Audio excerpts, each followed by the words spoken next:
Hey, it's a great day. I'm my current Energizer. Today is day 113 on the Appalachian Trail. Yeah, so let's do this.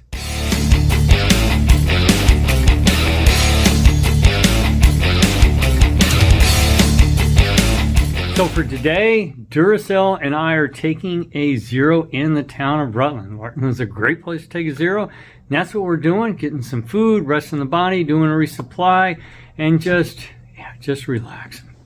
So in this video, what I would like to do is talk about equipment, specifically equipment worn. What is the clothing we wear while we are hiking on the trail?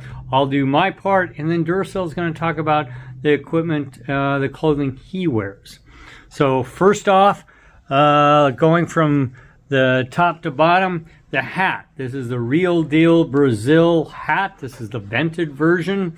The Brazil hat was actually made famous by Woody Harrelson in the movie Zombieland, cult movie. And the canvas is actually the canvas used on the trucks that go through the Amazon in Brazil. And when they're worn off and they can't be used anymore, they make the hats out of them.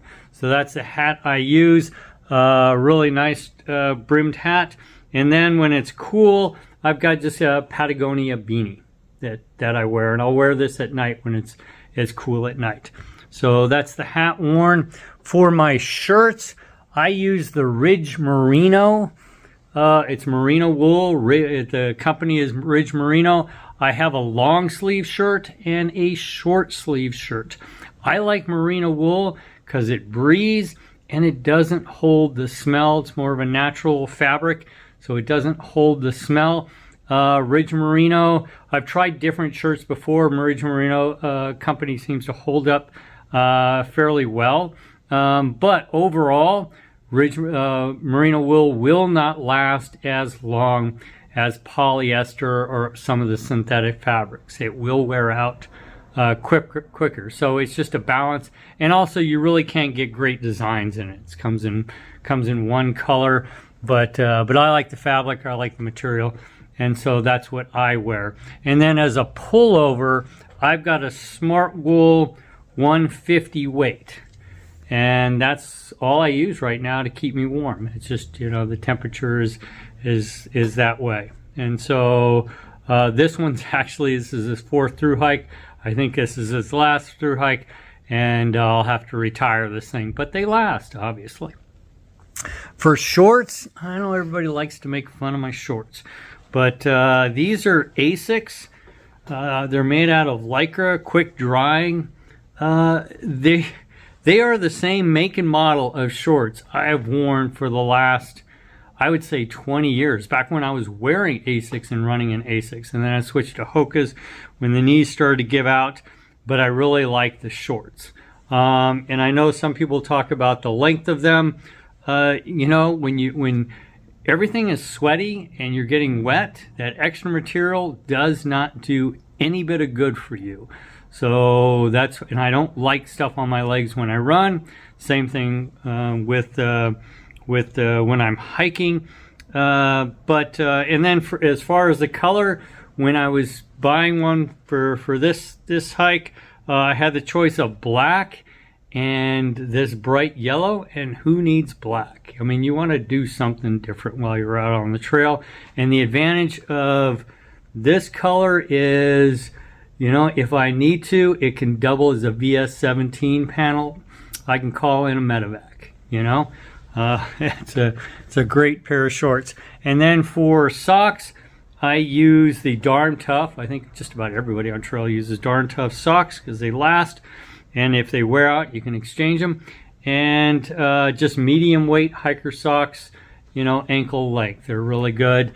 And for my gaiters, I think the most popular, again, Dirty Girl gaiters, they keep the dirt from going into the shoes. And of course, all of you have seen my shoes before. I wear the Hoka Speed Goats. I rotate between Speed Goat 5s and 6s, depending on what's on sale. One of you asked on the CDT, what's the difference between the 5s and the 6s? I think with the 6s, The toe box might be a little bigger, but that might just be perception and how the lacing is different. It might not really be, but it just seems a little bigger. And then some people have commented it's actually higher up on the ankle and might cause issues on the 6s with some. I really haven't noticed a difference, so I go back and forth between the Speedgoats 5s and 6s, but and they last about 400 miles a pair. So that's what I wear when I am hiking and going down the trail. Hi, Duracell. I've gone through some transformations with my equipment and clothing since being out here. I will say I've definitely learned my lesson about shorts. Carry 2 pair. I've recently picked up 2 pairs of chicken legs. They finally got to me here in Rutland. I'm a 5'9", 5'8", 155 pounds and got a small, and they fit perfect. So definitely great, and they're way lighter than my original shorts that I had.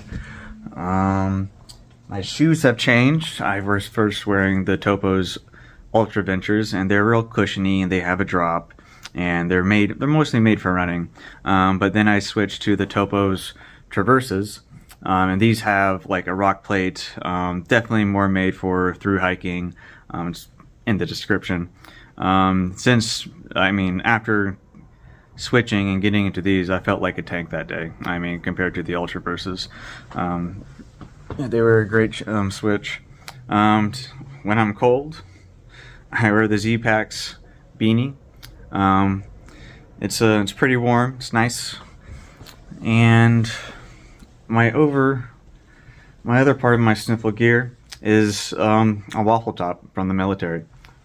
Easy. It's been with me forever, and it works. So since the beginning, I wore merino wool, long sleeve, hood, all the jazz. But somewhere around mile 700 or 800, it wore thin, like literally wore thin.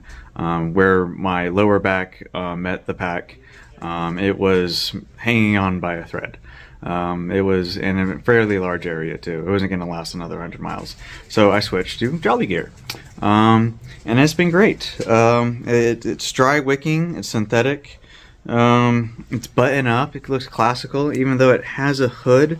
You can tuck it in, and then you got a collar again. It's a nice shirt. If you do get one, I thought the sleeves were a little long, or maybe this is just a little big on me, but to prevent staining on your nice shirt, you can I roll it up one, and that helps from it being in my hands when I have the straps for my striking poles in my hands, or just trying to keep the whole thing just a little cleaner to begin with. And it doesn't look so puffy in the end because, I thought the sleeves were a little long. But besides that, it's a great shirt. So now you got to see what I wear on the trail and what Duracell wears on the trail. Duracell did want to add that on his Topos, he's getting about 500 miles out of his. But, Giddy Up just said he's 600 plus on his. So it just depends on your wear tear and what you're comfortable with. For my clothing, you've seen it, almost use the same clothing throughout the last 4 hikes. For Duracell has transformed into the real thru-hiker chic. His Jolly Gear shirt that he wears is probably the most popular shirt among the young thru-hikers, and his chicken leg shorts are probably the most popular shorts among the younger thru-hikers. And if you notice, you guys like to make fun of my brightly colored running shorts. You notice that his shirt and his shorts have a very colorful pattern, because both of those companies, and Jolly Gear started this, is like, hey, a thru-hike is a vacation. You're on vacation. When you're on vacation, you wear a party shirt, and you need to feel like you're partying. And so besides all of the stuff that makes that shirt good for thru-hiking, it also has a party feel to it. Yeah, it feels good. So that's our equipment worn. Going to continue to take a zero. Going to enjoy ourselves in Rutland. We're getting back on the trail tomorrow. Got a big surprise for you tomorrow. Yeah, see you then.